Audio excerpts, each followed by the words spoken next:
Meantime, as Ukrainians around the world mark their Independence Day, Ukraine's president says Russian forces attacked a train station with rockets. The death toll, we're told, is up to 22 people. And today does mark exactly 6 months since Russia invaded. NewsNation correspondent Kellie Meyer is live in Washington. Kellie, the Biden administration preparing to send Ukraine the largest package to date of weapons. Yeah, that's right, Nichole. This $3 billion shipment comes at a crucial crossroads for Ukraine. As you mentioned, they are marking the 6 months since the war began.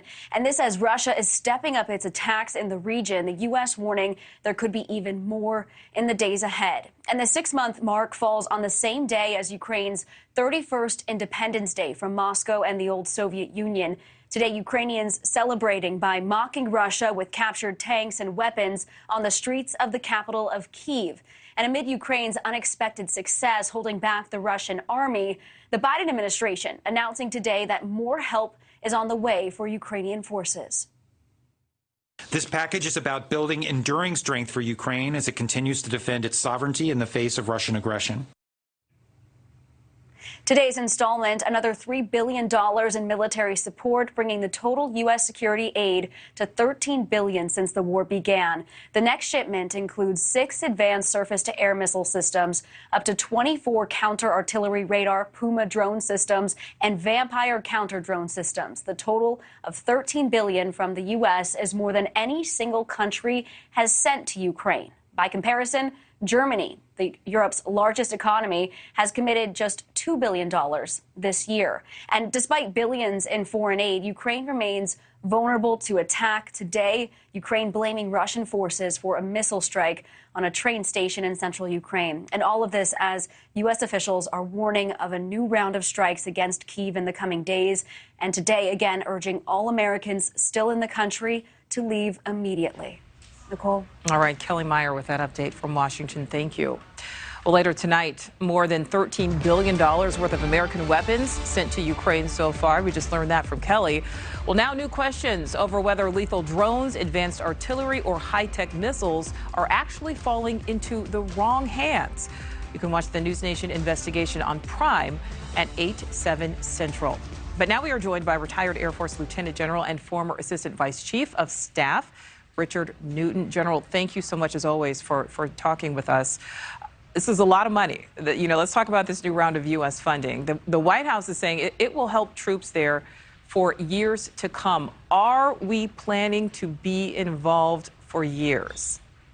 Well, the bottom line up front is yes, and as Kellie reported, it's a significant tranche of monies going towards Ukraine. It's the largest tranche, single tranche of dollars going to Ukraine. It's now up to over $13 billion, as Kellie reported. It's a long-term support of Ukraine in this, what's going to be a long-term fight, Nichole. So I think it's absolutely essential that we support President Zelensky and him trying to defeat Russia, not just necessarily stave off and create a status quo. What's happening here, or the threat really of the Russian invasion, is really a threat not only against Ukraine, not only Europe, but really an international order. And so what the Biden administration is providing is mid to long-term support for Ukraine. And we're going to be in the fight, to really answer your question, I believe, for certainly beyond several months and really into years. Well, General, so far, as you mentioned, as Kellie mentioned, the U.S. has given more than $13 billion in military aid to Ukraine. Again, it's more than any other single country. Some people think that's a good thing. Some people think that is maybe not such a good thing. But here's the question. Is it helping? I believe it is. Right now, the battle, if you will, for certainly the eastern part of Ukraine is ongoing, and there's somewhat of a stalemate there. But I believe the momentum is really tilting against Russia.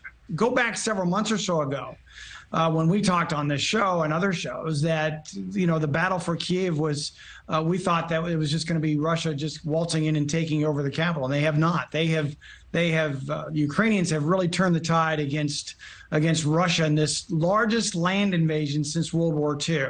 So it is helping. It is becoming not necessarily just in favor of, well, not a favor of Russia, but is now tilting towards Ukraine. And I believe for the mid and the long term, it's very important that we provide them not only our moral support and our other ethical support and so forth, but really we provide these arms from surface-to-air missiles to laser-guided rockets to other capabilities. I'm going to advocate also a surplus of U.S. air power to include F-16s. That's not in this package, but that's also something that we need to be looking at long term if Ukraine and President Zelensky is going to be successful. And what success means is defeating Russia and getting them out of Ukraine in its entirety. All right, so if that's what success means, and we don't have much time here, General, but the U.S., why is the U.S. spending so much more than Ukraine's neighbors? For example, Germany, which is much closer than the U.S., only $2 billion. Why are we sending so much money? Well, historically, it's always been the U.S. to lead. We've got the greatest military. We've got the greatest economy. And so if the United States doesn't lead, then who's going to lead? Look all the way back to World War II, and then look through other conflicts throughout our generations, that freedom is not free. And I don't say that lightly. We've given blood and treasure. So there's a historical precedent here, but there's a practical precedent. The only nation you're really going to be able to lean on in order to provide that support to President Zelensky to defeat Russia is going to be the United States, period, dot. Now, other nations are coming in play, NATO, Europe, and others, but it's just essential that the United States lead here, and we are the sole superpower. Therefore, it's on our shoulders to provide the brunt of the capabilities to provide to Ukraine to defeat Russia. All right, General, as always, thank you so much for your expertise. Good afternoon, Nichole. Thank you for watching. Go to newsnationnow.com to find NewsNation on your television provider. And don't forget to click the red subscribe button below to get more of NewsNation's fact-driven, unbiased coverage.